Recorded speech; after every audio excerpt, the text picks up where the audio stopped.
Hi friends, welcome back to my channel. ఈరోజు మన topic చాలా ఇంట్రెస్టింగ్గా ఉంటుంది.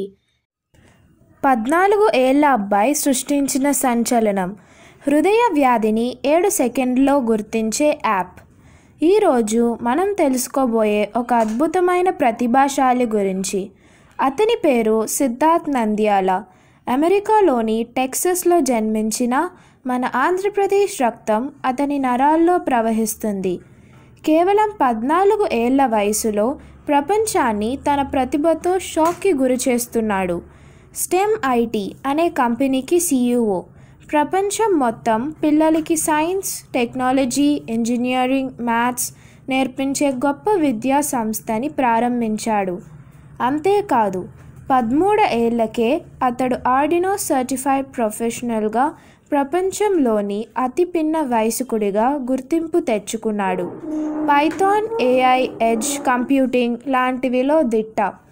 కానీ అతని అసలైన సంచలనం ఏమిటంటే అతను సర్కేడియా V అనే AI యాప్ డెవలప్ చేశాడు.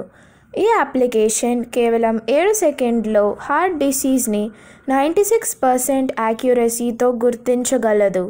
అమెరికా మరియు ఇండియాలో 15,000 మందికి పైగా టెస్ట్ చేశారు. మన ఆంధ్రప్రదేశ్లోని గుంటూరు GGHలోనూ విస్తృత పరీక్షలు చేశారు. ఈ అద్భుతానికి ముఖ్యమంత్రి చంద్రబాబు నాయుడు గారే స్వయంగా అభినందించారు. ఈ చిన్న వయసులోనే US మేయర్స్ దగ్గర నుంచి స్టేట్ గవర్నర్స్ వరకు ప్రశంసలు పొందాడు. అలాగే నేషనల్ స్టెమ్ ఛాంపియన్ అవార్డు దక్కించుకున్నాడు. ఇలాంటి యువ ప్రతిభలు మన దేశానికి గర్వకారణం. ఇలాంటి మరిన్ని స్ఫూర్తికరమైన విషయాలను తెలుసుకోవడానికి తప్పక నా ఛానల్ని సబ్స్క్రైబ్ చేయండి. బెల్ ఐకాన్ని క్లిక్ చేయండి. జై హింద్.